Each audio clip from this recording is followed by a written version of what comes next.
안녕하세요. 나무병정TV입니다.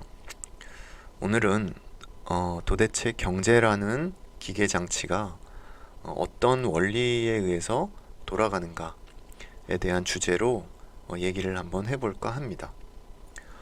개인에게 있어서 경제라고 하는 거는 단순히 돈을 어떻게 벌 것이냐 혹은 어떻게 투자를 할 것이냐 하는 문제로 받아들여지기 쉬운데요. 국가나 사회 전체 차원에서 봤을 때 경제는 여러 가지 변수들이 서로 맞물려서 돌아가는 아주 정교한 기계장치와도 같다라고 얘기할 수 있습니다. 마치 인체와도 같은 것이죠. 그래서 그 큰 틀에서 어떤 중요한 그 변수들이 서로 영향을 주고받는가 하는 것을 이해하고 나서 그 다음에 나의 어떤 경제나 투자 계획을 세우는 것이 굉장히 중요하다고 할 수 있겠죠. 오늘 영상은요, 세계적으로 유명한 투자자이면서 브리지워터 어소시어츠의 설립자인 그 레이 달리오가 제작한 유튜브 영상을 보고 제가 내용이 너무 좋아서 그거를 그림으로 한번 정리해 본 내용을 소개시켜 드릴까 합니다. 나중에 링크로 이 유튜브 영상을 주소를 보여드릴 텐데요. 아직 우리나라 말로 번역은 안 돼 있기 때문에 제 영상을 보시고 나서 한번 그 영상을 보시면 이해가 훨씬 쉽게 되실 수 있을 겁니다.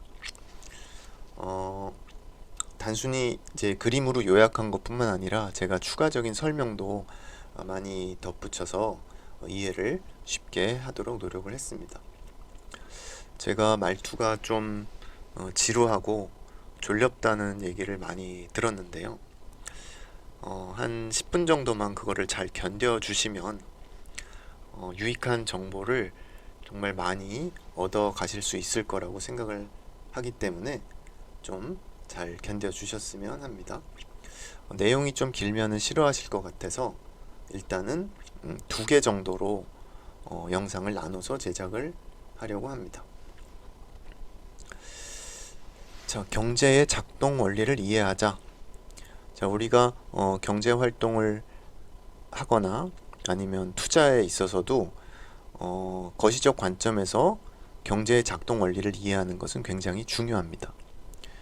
경제 현상을 바라보고 해석하는 자기만의 프레임워크가 없으면 각종 경제 뉴스나 기업 분석 등 그런 넘쳐나는 정보가 담길 그릇이 없는 거랑 똑같아요. 그래서 그런 정보들을 이해할 수도 없고 하나로 엮어서 어떤 유용한 정보를 도출해낼 수도 없습니다. 그래서 오늘 영상에서는 경제를 이해하는 데 있어서 가장 기본이 될 수 있는 그 프레임워크를 제시를 해볼까 해요. 자, 유튜브에 이런 영상이 있습니다. How the Economic Machine Works 라는 제목의 영상인데요. 밑에 링크를 걸어 드릴 텐데요. 이건 레이 달리오가 만든 영상이에요. 요 내용을 중심으로 제가 한 60% 정도는 이 내용으로 제가 오늘 얘기를 할 거고요. 이거에 추가적으로 제가 좀 설명이나 해석 등을 추가한 내용이 한 40% 정도 된다고 이해하시면 될 것 같아요. 자, 바로 이 그림이 경제 시스템의 작동 원리를 간단하게 정리를 해본 겁니다.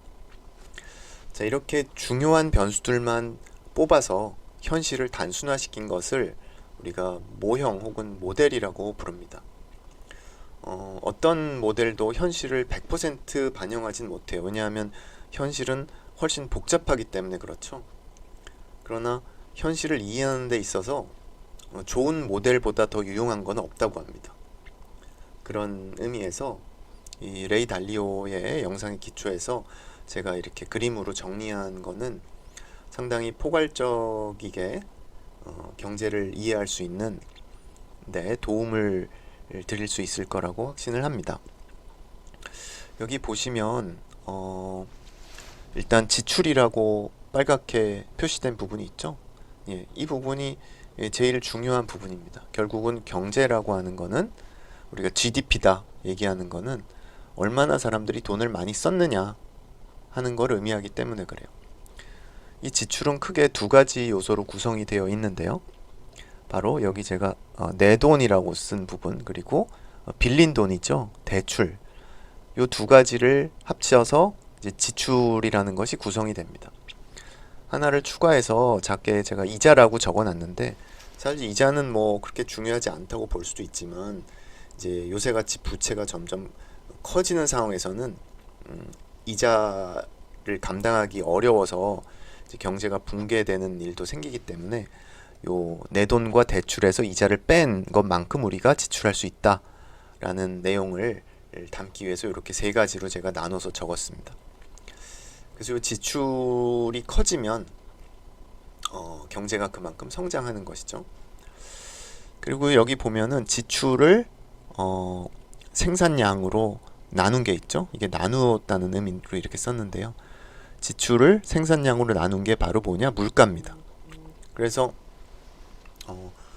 지출이 커지면, 즉 돈의 소비가 많아지면 사실 물가는 좀 올라가는 그런 추세가 보이게 되죠. 그리고 만약 물가가 올라가면 경제에 안 좋은 영향을 미치기 때문에 물가를 낮추기 위해서 이자율을 높이는 그런 정책을 쓰게 되죠. 중앙은행이. 그래서 반드시 그렇게 된다기보단 이건 중앙은행이 그런 경향이 있다라는 걸 보이기 위해서 물가가 이자율에 영향을 줄 수 있다라고 이렇게 쓴 겁니다. 그럼 이자율은 대출 규모에 영향을 미치죠. 이자율이 올라가면 사람들이 대출을 적게 하니까 그만큼 소비가 줄어들어서 이제 물가는 떨어지게 되는 이제 그런 어떤 순환 구조를 일단 보여주고 있습니다. 그리고 여기서 생산량이라고 하는 것이 또 중요한데요. 생산량에 영향을 미치는 중요한 변수는 바로 생산성입니다. 우리가 기업의 생산성을 높여야 된다 이런 얘기 많이 하듯이요.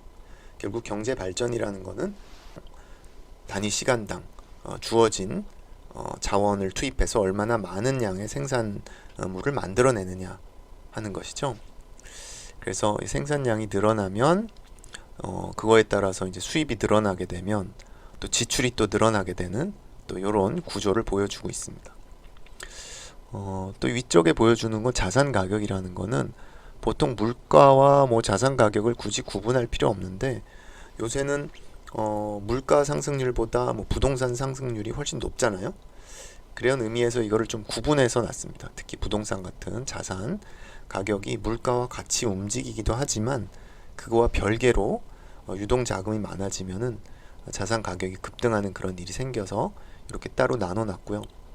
자산의 특징은 가격이 올라가면 앞으로 가격이 더 오를 거라는 기대가 생겨가지고 이렇게 수요가 늘어나서 가격이 더 올라가게 된다. 자산 가격이 오를 거라고 생각하면 대출도 더 늘어나게 되고요. 그래서 더 많이 사람들이 자산을 구입하게 돼서 또 이렇게 거품이 생기게 된다. 뭐 그런 여러 가지 내용들이 사실 요 그림 안에 내포되어 있습니다. 이 그림은 사실 굉장히 많은 내용을 너무 하나의 그림 안에 좀 구겨 넣은 감이 좀 있죠. 그래서 이해하기가 좀 어려울 수도 있겠지만 조금 반복해서 이 내용을 보시면 이해가 되실 거라고 생각이 됩니다. 자, 이 그림을 보시면 앞장에 그렸던 요 모델에서 제가 이렇게 플러스다 마이너스다 아니면 뭐 같다 하는 그 부호를 여기 집어넣어 놨어요. 자, 이것은 여기 나와 있는 이 변수들 간에 서로 어떤 관계를 가지고 있는가를 한번 이렇게 부호로 나타내 본 겁니다.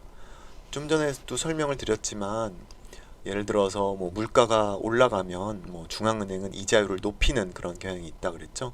그러니까 이제 하나가 올라가면 다른 게 같이 올라가기 때문에 플러스, 또 여기 보면은 생산량이 늘어나면 수입도 늘어나니까 플러스, 또 수입이 늘어나면 대출도 더 많이 할 수 있기 때문에 플러스. 반대로 마이너스를 보면 여기 보면 이자율이 늘어나면 대출은 줄어들게 되니까 서로 음의 상관관계를 가지니까 마이너스 이렇게 써놨죠. 그래서 이런 변수들이 뭐 대략적으로 항상 그런 건 아니지만 대략적으로 여기 적혀 있는 부호로 서로 관련을 가지고 있다. 이건 뭐 제가 이렇게 정리해서 그려놓은 그런 내용입니다. 여기서도 보시면 자산 가격이 올라간다, 뭐 부동산 가격이 올라간다. 그러면은 이제 담보 가치가 올라가니까 그만큼 대출도 더 많이 할 수 있겠죠. 그러면 이제 더 소비가 늘어날 수 있겠고요. 그리고 또 뭐 대출이 늘어나면 이자 부담이 커지기 때문에 요 둘 간엔 또 플러스 관계가 있고요. 또 뭐가 있을까요?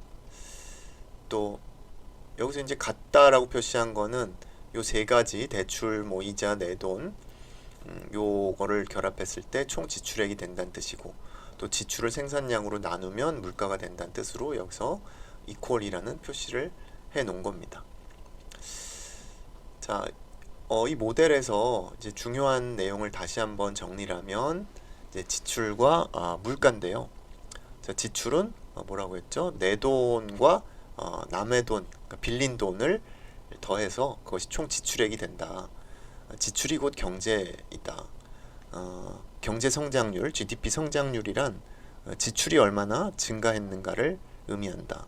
생산량이 아닙니다. 실제로 액수, 돈으로 따져봤을 때 얼마나 사람들이 돈을 많이 썼는가 하는 게 결국은 경제의 규모를 측정하는 그런 기준이 되죠. 자, 물가는 뭐냐? 앞서서 설명했던 그 총 지출을 실제 재화나 서비스의 양으로 나눈 겁니다. 그래서 재화나 서비스의 총량에 비교해서 지출한 돈이 많다는 것은 그만큼 물가가 비싸졌다는 걸 의미하게 되죠. 자, 참고로 정부 혹은 중앙은행의 경제 정책은 크게 두 가지 목적을 가지는데요. 하나는 이 지출을 늘리는 거고요. 또 다른 하나는 물가를 낮추는 겁니다. 물가를 좀 적정한 선으로 유지하는 거라고 하는 게 더 정확하겠죠. 근데 그 두 가지가 때로는 상충이 되는 게요. 경제를 성장시키려고 뭐 유동성을 증가시키고 이러다 보면은 지출은 늘어나지만은 잘못하면 물가가 올라가고요. 또 물가를 잡으려고 여러 가지 정책을 내놓다 보면 또 이 그 지출이 줄어들게 될 수도 있고요. 그래서 그 두 가지 목표 사이에서 적절한 그런 그 균형점을 찾는 게 경제 정책의 굉장히 핵심적인 요소다라고 말씀드릴 수 있겠습니다. 자, 이번 영상은 여기에서 마무리하고요. 이어지는 내용은 다음 영상에서 이어서 설명드리도록 하겠습니다. 감사합니다.